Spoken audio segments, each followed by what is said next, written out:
A child's plea. The courtroom was silent. The air was thick with tension as a little girl, no older than 10, stood in the center, cradling a tiny baby in her arms. Her clothes were worn and torn, dirt smudged on her face, but her eyes, those deep brown eyes, held a determination that no one could ignore. The judge, a tall, stern-looking man with graying hair and sharp eyes, peered down at her from his high seat. He adjusted his glasses and let out a scoff. "What is this?" he asked, his voice dripping with mockery.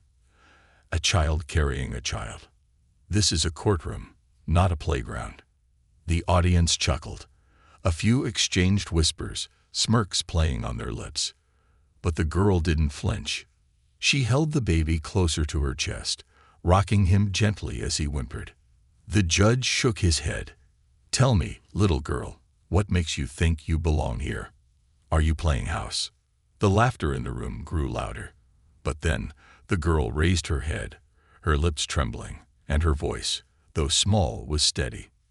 "This baby," she began, her tiny hands clutching the child protectively. "This baby is the only family I have left." The laughter stopped. The room fell into stunned silence. The judge blinked as if he had misheard her. The girl took a deep breath, and then she said the words that would change everything. "And I am here because I need justice." A gasp rippled through the courtroom. The judge's smirk faded, replaced by something else, something close to regret. But before anyone could react, the courtroom doors burst open. A man stormed in, his face twisted with rage, his eyes locking onto the little girl. His voice thundered through the silent room. "You," he bellowed, "you had no right to come here." The girl's arms tightened around the baby. Fear flickered across her face. The judge pounded his gavel. "Who are you?" he demanded. But the man didn't answer. Instead, he lunged forward, straight for the girl. 2 days earlier, Mila sat on the cold wooden floor of a dimly lit room, rocking the tiny baby in her arms. His name was Leo, and he was only 6 months old. He had chubby cheeks, soft brown curls, and big, curious eyes. He was perfect. But he was also hungry. Mila's stomach growled, but she ignored it. She was used to being hungry. It was Leo she worried about. His little body trembled, his cries weak and tired. She wiped a tear from his cheek. "Shea, baby, I promise I'll find something." She looked around the room. The walls were cracked, the air smelled of dampness, and the only furniture was a thin, stained mattress in the corner. Beside it sat an empty bottle. There was nothing left. She had to do something. Clutching Leo close, she stepped outside. The night was cold, and the streets were nearly empty. She walked quickly, her bare feet pressing against the rough pavement. The streetlights flickered, casting long shadows on the walls of the alleyways. She reached a small store at the corner. Through the glass window, she saw rows of food. Bread, milk, fruit. Her stomach twisted at the sight. She stepped inside, her heart pounding. The shopkeeper, a heavy-set man with a thick mustache, eyed her suspiciously. "What do you want, girl?" Mila swallowed hard. "Please, I need food for my baby." The man's eyes flicked to Leo, then back to Mila. "No money, no food," he said flatly. Her heart sank. She had nothing to give him. She turned to leave, but then something caught her eye, a small loaf of bread sitting on the counter. Just one piece, just enough to keep Leo from starving. Her hands trembled as she reached out. Just as her fingers brushed the bread, a strong hand grabbed her wrist. The shopkeeper's grip was like iron. "Thief!" he roared. Mila gasped. The next moments were a blur. Shouting, the sound of footsteps, the flashing of lights. Someone called the police, and just like that, she found herself in the back of a police car, clutching a crying Leo, heading toward a place she had never been before. The courthouse. She didn't know what would happen. She only knew one thing. She had to protect Leo, no matter what. Back in the courtroom, the man charged at Mila. his face red with fury. The baby in her arms whimpered, sensing the danger. The judge slammed his gavel. "Order. I demand to know who you are." The man ignored him, his eyes locked onto Mila. "You have no right to be here," he spat. "You little thief. You think you can just walk into a courtroom and ask for justice." Mila's heart pounded. She knew that voice. She had spent nights fearing it, hiding from it. It was Mr. Grayson, the man who had taken her and Leo in after their mother died. The man who had promised to take care of them. The man who had locked them away in that tiny rotten room. Her knees shook. "You're not supposed to be here," she whispered. Mr. Grayson sneered. "And you are." He turned to the judge, pointing a thick finger at her. "This girl is a liar. A troublemaker. She stole that baby." Gasps echoed through the courtroom. Mila's eyes widened. "That's not true," she cried. The judge narrowed his eyes. "Is this baby not yours?" Mila's lips quivered. "He's my brother." Mr. Grayson let out a cruel laugh. "She's not fit to take care of him. Look at her. She's filthy. Starving. What can she possibly offer that baby?" Mila swallowed the lump in her throat. She wanted to scream, to tell everyone the truth, but the words stuck in her throat. The judge sighed heavily. "We'll get to the bottom of this. Officers, remove this man until I say otherwise." 2 guards moved forward, grabbing Mr. Grayson by the arms. He struggled but finally let himself be dragged back. His glare never left Mila. "You have no idea what you've done," he hissed before being forced out. The heavy doors slammed shut behind him. Mila shivered. The danger wasn't gone. It had only been pushed aside. For now. The judge rubbed his temples. "This is a mess," he muttered. He looked at Mila again. But this time, his eyes weren't just stern. They held something else. Curiosity. "All right, little girl," he said. "Start from the beginning." The truth no one wanted to hear. The courtroom felt colder without Mr. Grayson's presence, but Mila knew better than to let her guard down. He would be back. He was always coming back. She shifted Leo in her arms, rocking him gently as he whimpered, his little hands grasping at her worn-out sweater. She had to be strong for him, no matter what. The judge, still rubbing his temples, let out a deep sigh. His skeptical gaze locked onto her, but for the first time, there was no trace of mockery, just curiosity. "All right, little girl," he said, his voice calmer now. "Start from the beginning. Tell me everything." Mila hesitated. Would they even believe her? But then she thought of her mother, of her last words before she was gone. "It's you and Leo against the world, sweetheart." No, she wouldn't back down. Taking a deep breath, she began. 2 weeks ago, Mila had a mother. Her name was Rebecca, and she was the strongest person Mila had ever known. Even when they didn't have enough food, even when she worked long hours and came home exhausted, she always smiled at Mila and Leo. "It's us against the world, baby," she would say, pressing a soft kiss to their foreheads.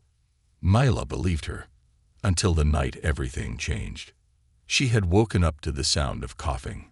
Rough, painful coughing. Slipping out of bed, she tiptoed toward the tiny kitchen, where she found her mother hunched over the sink, her hands gripping the counter like she was about to fall. "Mom," Mila whispered, her small voice trembling. Rebecca turned, her face pale and drenched in sweat. "Go back to bed, sweetheart." But Mila didn't move. That night, her mother collapsed.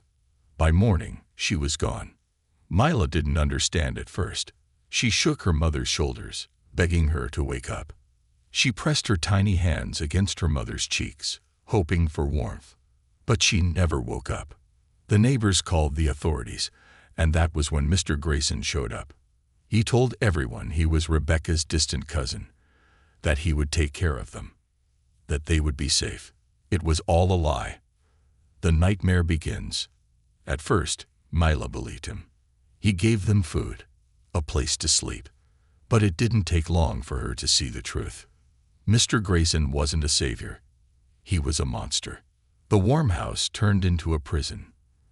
He locked her and Leo in a small windowless room, letting them out only when he needed them to clean or run errands.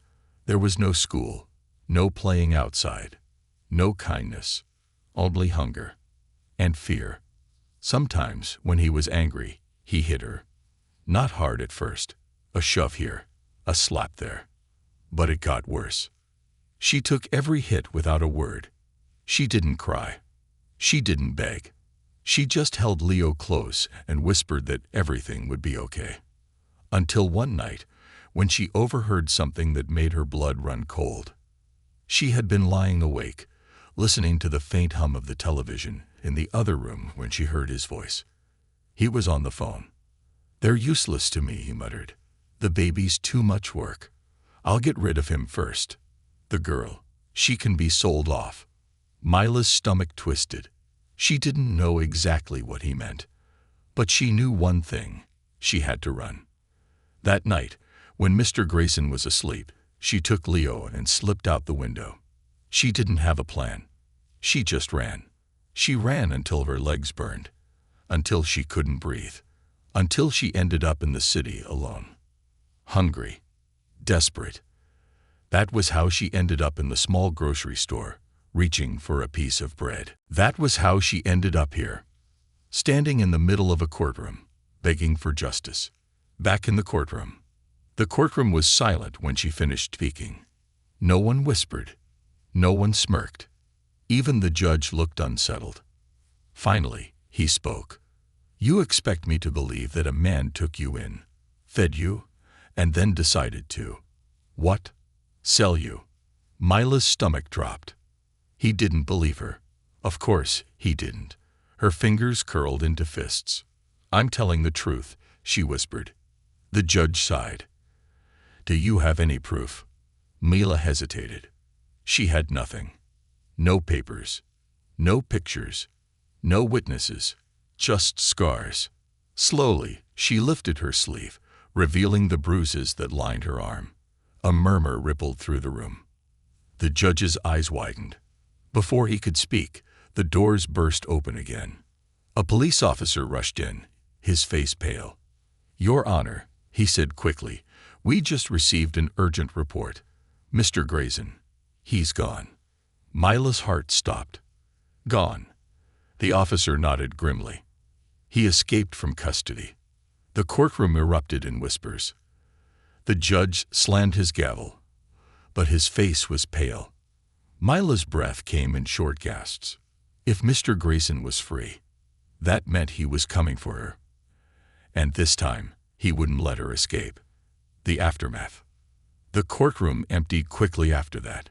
The judge ordered the police to put out an alert.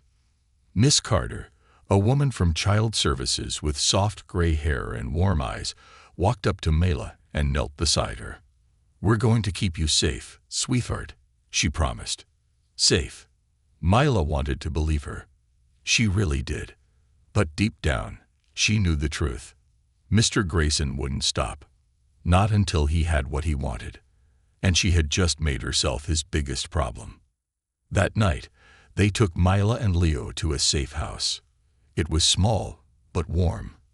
There were other kids there, but Mila didn't talk to them. She stayed by the window, watching, waiting. Every shadow outside made her heart race. Every creak of the house made her jump. She hadn't told Miss Carter, but she knew something no one else did. Mr. Grayson wasn't just coming for her. He was already watching. And she could feel it, because just before she finally drifted into an uneasy sleep, she heard it. A sound from outside the window. A slow, deliberate tap. Mila's breath caught. She turned her head slowly, fear gripping her stomach. And there, just beyond the glass, a dark figure, standing completely still, watching, waiting. Mr. Grayson had found her. And this time, he wouldn't leave without her. The monster in the shadows. The night air was thick, suffocating. The sound of her own heartbeat filled Mila's ears as she stood frozen by the window, staring into the darkness. A shadowed figure stood beyond the glass, still as a statue. But she knew who it was. She knew those cold, dark eyes. Mr. Grayson. Mila's breath hitched in her throat. Her grip on Leo tightened as she slowly backed away from the window, her bare feet silent against the wooden floor. Her mind screamed at her to move, to run, to wake Miss Carter. But she didn't get the chance. Tap. A single, deliberate tap against the window. Her stomach twisted into knots. He knew she was watching. He wanted her to see him. Her hands trembled as she held Leo closer, feeling his tiny warmth against her chest. He stirred slightly, but he didn't wake. Mila took a step back. Then another. She turned to run, and a sound from outside made her freeze. A metallic click. Her stomach dropped. She knew that sound. The front gate unlocking. He was inside the yard. Mila's pulse thundered in her ears as she turned and bolted out of the room. She ran down the dimly lit hallway, her arms wrapped tightly around Leo, her breath coming in sharp gasps. She burst into Miss Carter's room without knocking. "Miss Carter," she gasped, her voice barely a whisper. Miss Carter shot up instantly, her sharp eyes alert even through her grogginess.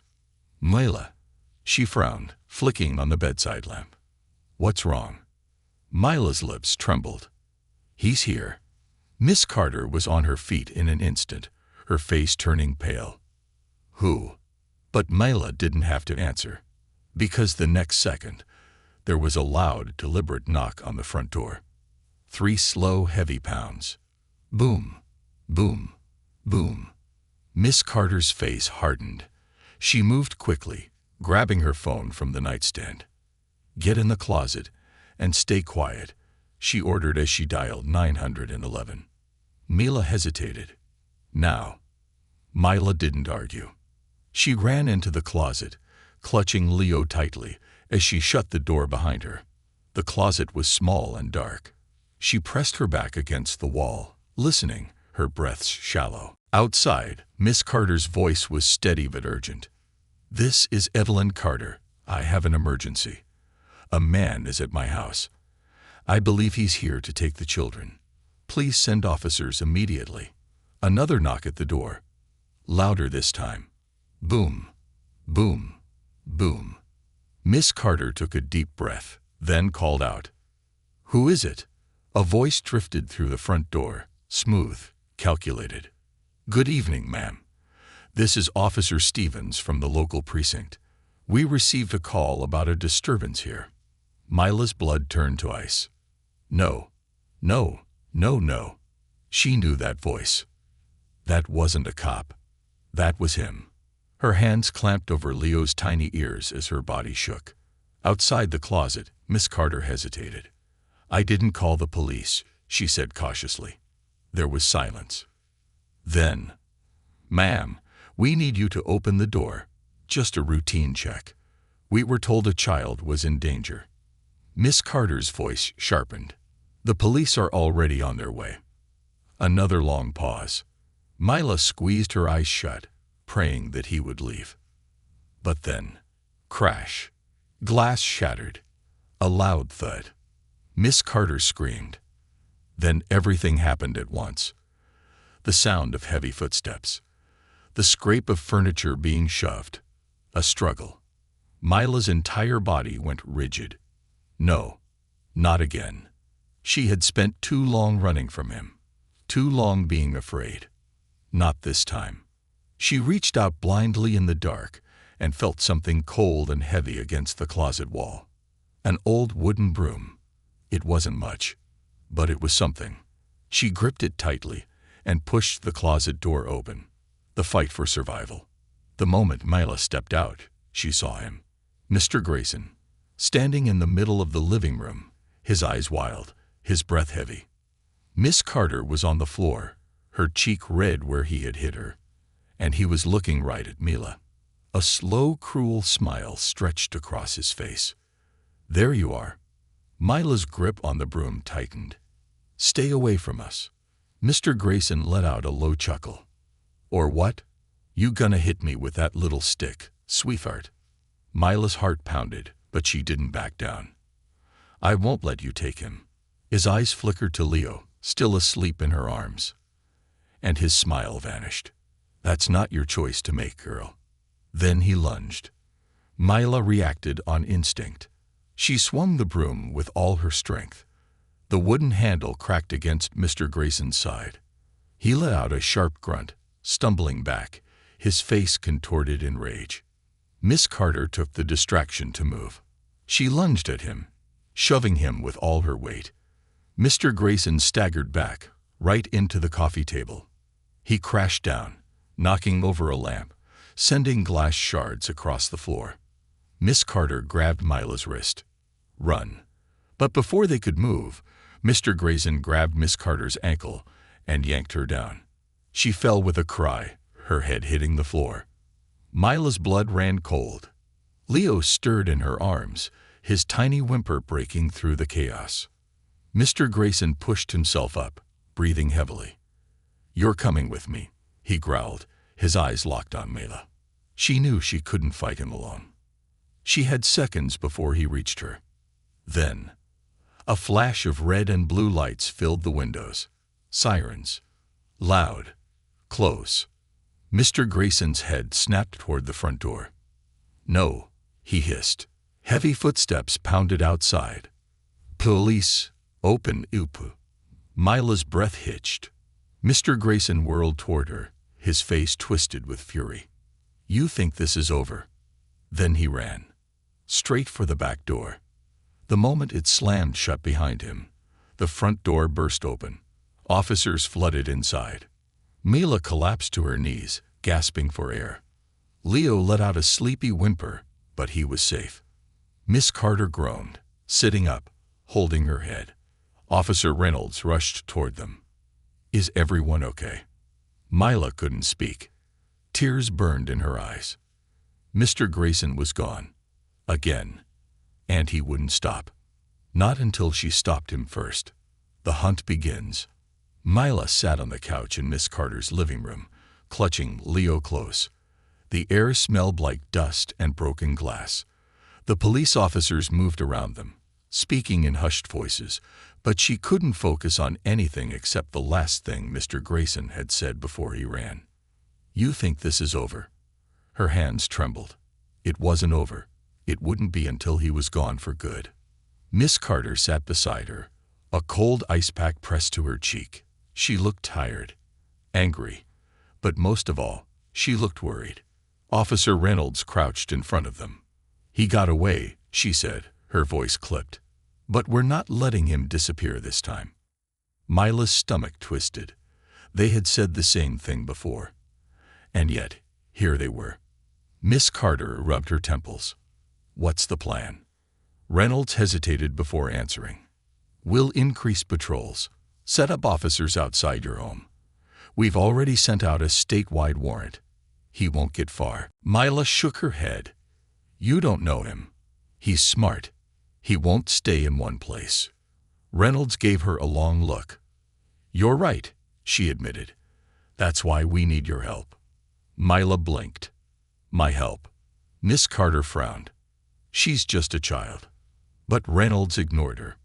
Mila, she said, lowering her voice. I need you to think. You lived with him for months. You know how he thinks. Do you remember anywhere he might go? A hideout? A place he talked about? Mila's breath caught. Yes. She remembered something. The place he thought no one knew about. One night, before she and Leo had escaped, she had heard him talking on the phone. If anything goes wrong, I'll go to the cabin. No one will find me there. The cabin. She had barely thought about it then, too focused on planning her escape. But now she knew where he was. Mila looked up at Officer Reynolds. I know where he's hiding. The plan. The moment the words left her mouth, every officer in the room turned to look at her. Reynolds' eyes sharpened. Where? Mila swallowed hard. There's a cabin. I don't know exactly where, but he mentioned it before. He said no one would find him there. Reynolds stood up immediately and pulled out her radio. All units, we have a possible location. Miss Carter frowned. And what exactly is the plan? Reynolds exhaled. We find the cabin. We raid it. And we bring him in before he gets the chance to hurt anyone else. Miss Carter's shoulders tensed. And if he doesn't go quietly? Reynolds didn't answer right away. Then she clipped her radio back onto her belt. Then we make sure he can't run again. The journey to the cabin. Mila wasn't supposed to come with them. But she knew one thing for certain. If she wasn't there, they wouldn't find him. Mr. Grayson was careful. He knew how to disappear. And if she didn't go, she might never get another chance to stop him. So when the officers loaded into their cars, when Miss Carter argued that it was too dangerous, when Reynolds hesitated, Mila looked her dead in the eyes and said, "I'm going." Miss Carter sighed but didn't argue. She knew Mila wasn't going to change her mind. They drove for hours, the city lights fading into thick forests and winding roads. The deeper they went, the darker it became. No streetlights, no houses, just endless trees swallowing the road. Leo slept in Mila's lap, his tiny breaths steady.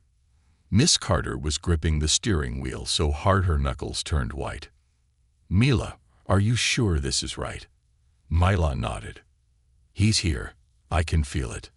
Reynolds' car pulled up ahead, stopping near an overgrown dirt path that led deeper into the woods. She stepped out and signaled for them to follow. "We go on foot from here," she said. The air was freezing. The trees stretched so high they blocked out the moon. Every crunch of leaves beneath their feet sounded too loud. But Mila wasn't afraid. She was angry. She was ready. Then, through the trees, a dark shape, a cabin, the raid. Reynolds held up a fist, signaling everyone to stop. "There," she whispered. The cabin was small, half hidden in the woods. No lights, no movement. But Mila knew he was inside. Her pulse pounded as Reynolds spoke quietly into her radio. "Units in position. Breach on my command." Mila's hands clenched into fists. Miss Carter put a firm hand on her shoulder. "Stay back, sweetheart." But Mila wasn't staying back. She had come here to end this. Reynolds lifted her hand. "Go." The officers rushed forward. One kicked the door open. The sound exploded into the night. Police, hands, in the air. Mila held her breath. For a second, nothing happened. Then, a gunshot. Someone screamed, and chaos erupted. Face to face with the devil. Mila didn't think. She ran. Before Miss Carter could grab her, before anyone could stop her, she ran straight into the cabin. Inside, the air was thick with smoke. A lamp had been knocked over, flames licking at the edges of the wooden floor.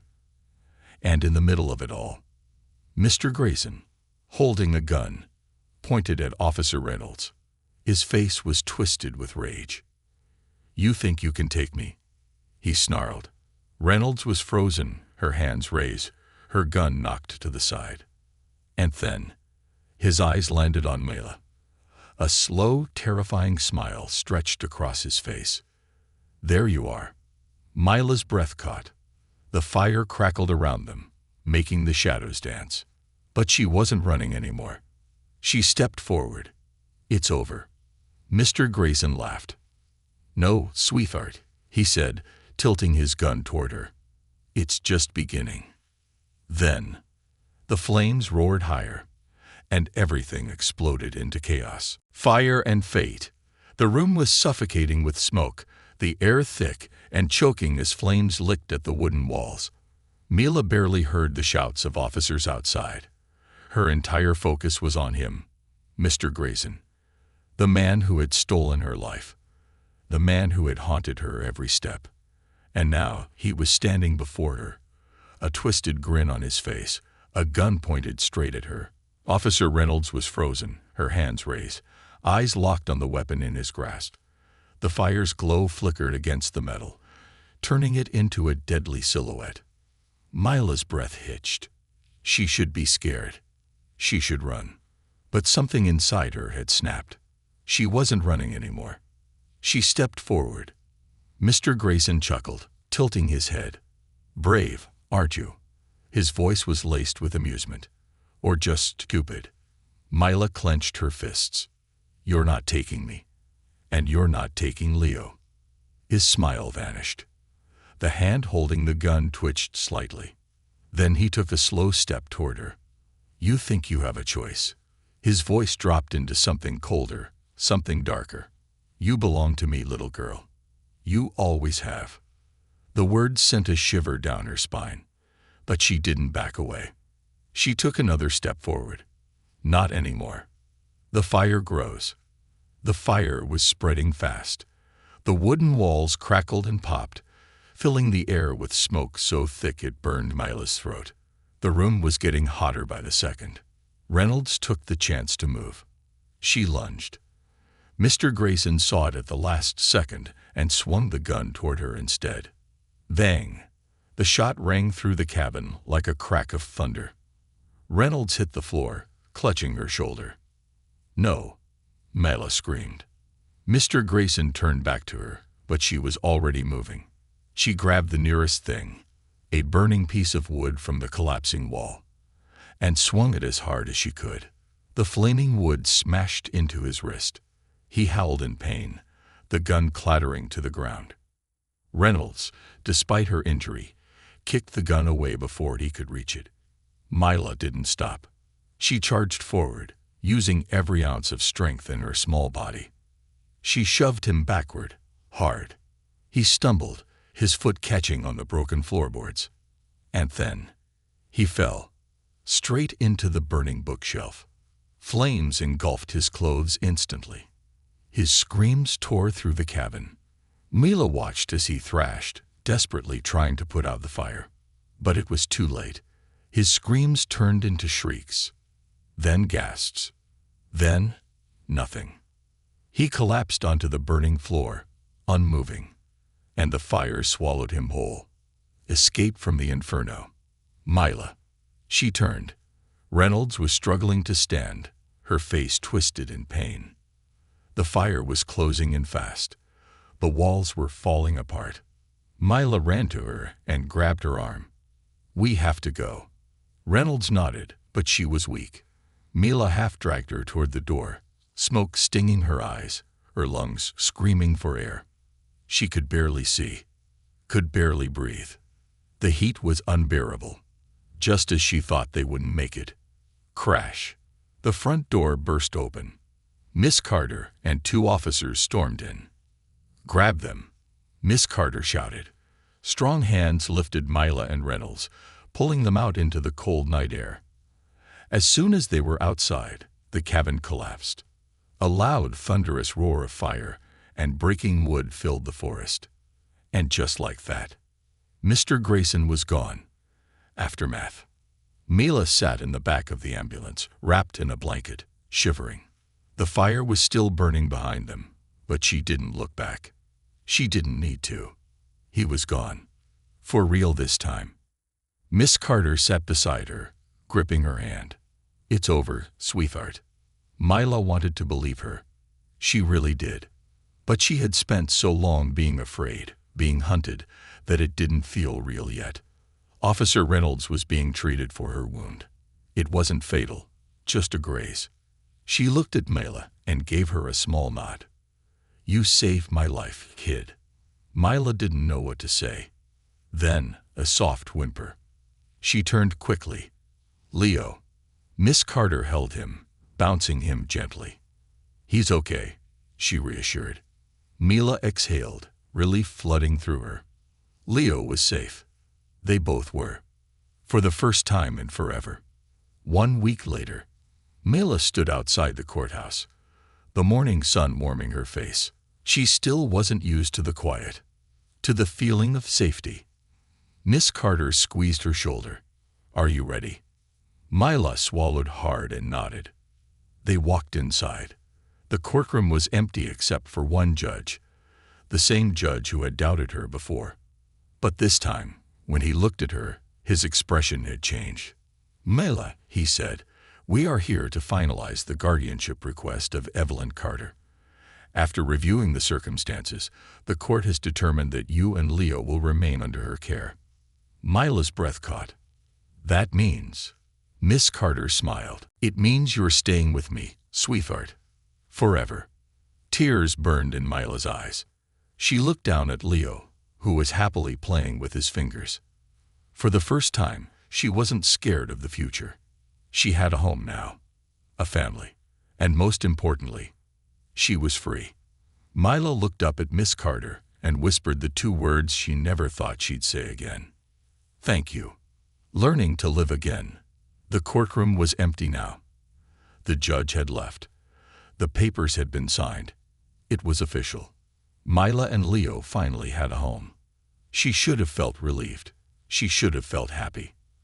But as she sat outside the courthouse, the morning sun warming her skin, a strange emptiness settled inside her. She had spent so long running, so long fighting to survive. Now that it was over, she didn't know what to do. Miss Carter sat beside her, holding Leo in her lap. He was babbling happily, completely unaware of the weight of the moment. You okay, sweetheart? Mila nodded automatically. Miss Carter didn't believe her. You don't have to pretend anymore, Mila. Her voice was soft. You're safe now. You and Leo both. Safe. That word still felt foreign. Mila wrapped her arms around herself, staring at the ground. I don't know what to do now. Miss Carter was quiet for a moment. Well, she said finally, how about we figure it out together? Mila swallowed the lump in her throat. Okay. A new home. Miss Carter's house looked different now. It wasn't just a safe place anymore. It was home. Mila walked through the front door, her feet hesitant on the wooden floor. The scent of cinnamon filled the air. Miss Carter had been baking. The couch in the living room had a pile of soft blankets folded neatly on top. The rocking chair by the window creaked gently as the wind whispered through the open curtains. It was warm here. Soft. So different from the life she had known before. Leo reached out for her, his tiny fingers curling around her shirt. Miss Carter smiled. Come on, I'll show you your room. Mila followed her up the stairs. When they reached the second floor, Miss Carter pushed open a door at the end of the hall. Mila froze. The room was small, but it was hers. A real bed. A dresser. A bookshelf filled with actual books, not just scraps of newspaper.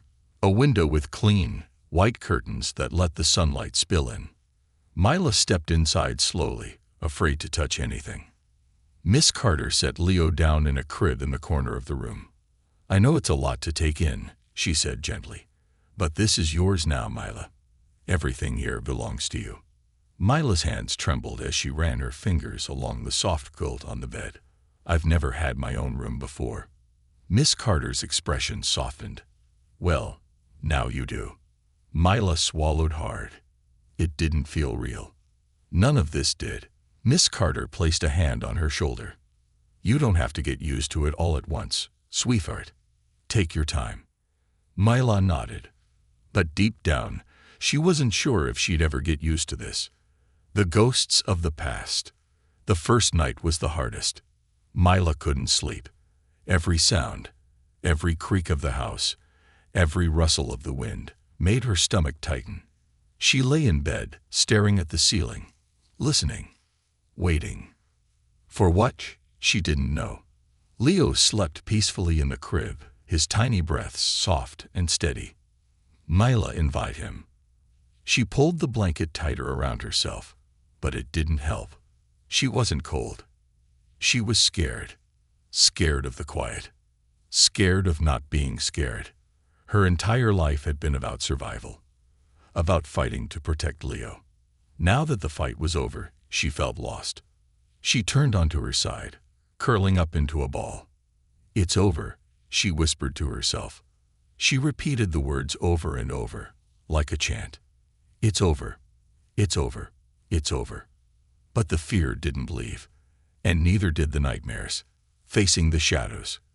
For weeks, Mila didn't sleep.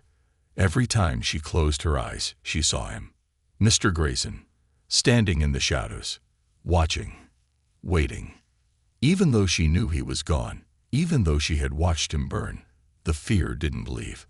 She woke up gasping for air more times than she could count. Miss Carter always heard her. She never said much, just came in, sat beside her on the bed, and rubbed her back until her breathing slowed. "You're safe, sweetheart." Mila wanted to believe her.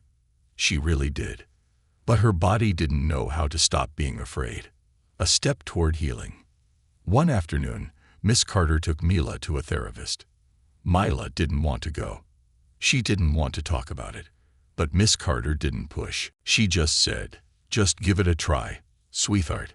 If you don't like it, we don't have to come back." So Mila went. She sat in a small office with walls lined with books and soft chairs that felt too comfortable. The therapist was a woman named Dr. Lane. She didn't ask Mila a bunch of questions right away. She just sat with her, waited, and after a long silence, Mila finally spoke. "I don't know how to feel safe." Dr. Lane nodded. "That's okay. That's not something you fix in a day." Mila bit her lip. "Then how do I fix it?" Dr. Lane smiled gently. "One step at a time, finding strength." Mila started learning how to live again. She learned how to sleep without fear, how to eat without rushing, without worrying if it was the last meal she would get, how to go outside without constantly looking over her shoulder. She even started school. It was terrifying at first. She didn't know how to talk to the other kids, didn't know how to act normal. But Miss Carter was patient. So was Dr. Lane. And slowly, things got better. She made a friend, a girl named Avery who didn't ask a million questions about why Mila was so quiet. She played outside with Leo, letting herself laugh for the first time in years. She stopped jumping every time the door creaked open. She stopped waking up in the middle of the night, expecting to see him standing over her. It wasn't easy. Some days were harder than others, but little by little, she started to feel free. The letter. One evening, months after everything had happened, Miss Carter handed Mila an envelope. It had the police department's seal on it. Mila's stomach tightened. "What is this?" Miss Carter gave her a small smile. "Read it, sweetheart." Mila hesitated, then slowly opened it. Her eyes scanned the letter. The words made her breath catch. "This letter serves as official notification that the case of Gregory Grayson has been closed. The suspect was confirmed deceased. There will be no further investigations or risks associated with the case." Mila's hands trembled. It was really over. She looked up at Miss Carter, her throat tight. Miss Carter just pulled her into a hug. And for the first time in forever, Mila let herself believe it. She and Leo were safe. And they always would be. The future she never dared to dream. Mila stood at the window of Miss Carter's house, watching the golden sunlight spill across the backyard.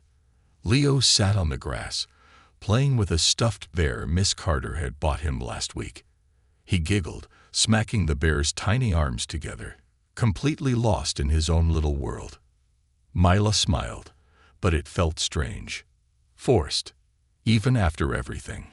After Mr. Grayson was finally gone, after she and Leo were safe, something inside her still felt unsettled. It had been months since the fire, since she had seen his face for the last time. The police had confirmed his death. There was no doubt. He wasn't coming back. So why did she still feel like she was running?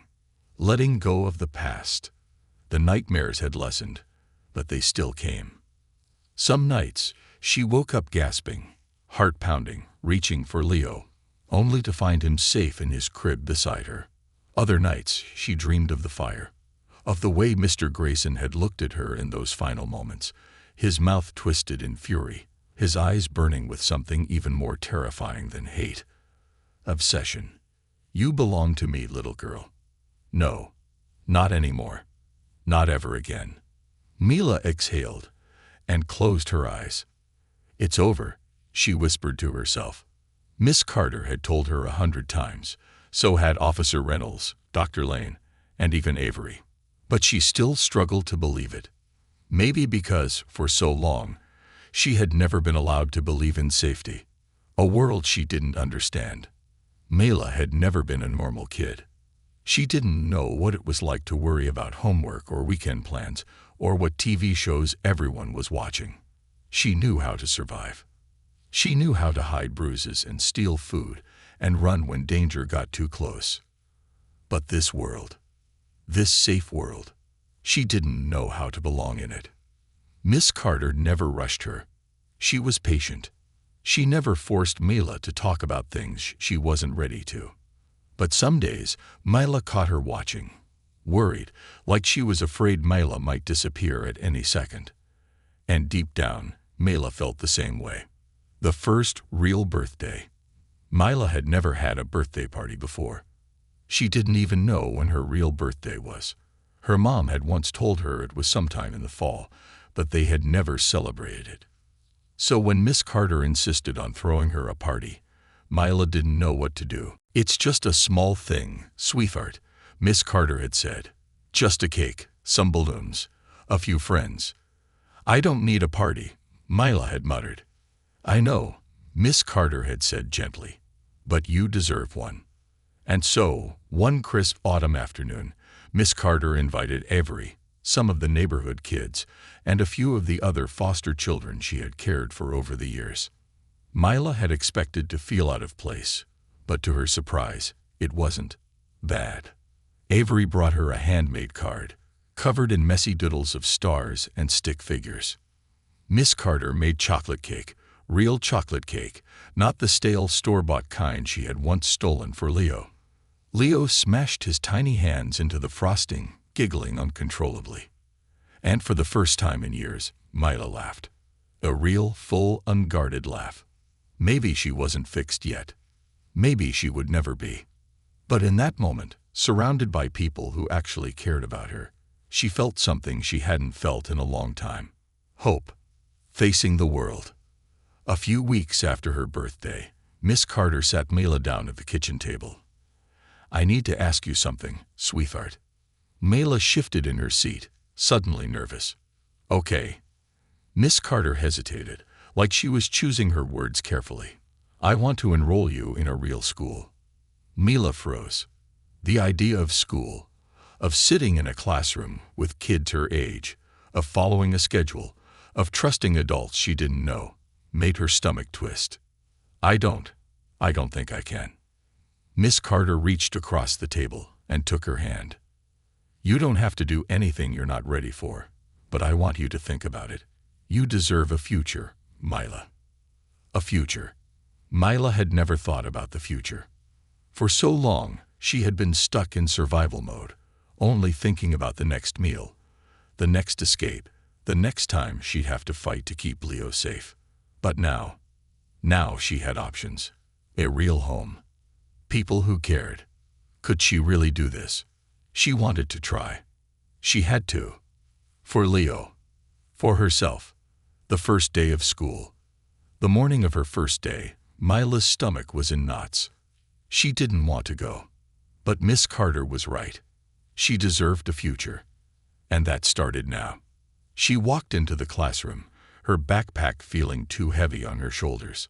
Eyes turned toward her. She felt like she was being watched, like she was a wild animal that had wandered into their world. Her hands clenched. She almost turned and ran. But then, Mela. She looked up. Avery grinned, waving her over. Mela hesitated. Then she walked forward. And for the first time, she felt like maybe, just maybe, she belonged. Looking ahead, Mela still had nightmares. She still jumped at loud noises. She still woke up some nights, reaching for Leo, just to make sure he was really there. But things were getting better. She was learning how to live, instead of just surviving. She was starting school. She was making friends. She was safe. For the first time in forever, she had a life of her own. And she wasn't going to let anyone take it from her again. Mila stood outside Miss Carter's house, watching the sunset. The sky was streaked with orange and pink, the kind of colors her mother used to say meant something good was coming. Maybe she was right. Maybe this was only the beginning. Mila took a deep breath. Then, with Leo in her arms and Miss Carter's voice calling her inside for dinner, she turned and walked toward the future she had never dared to dream of.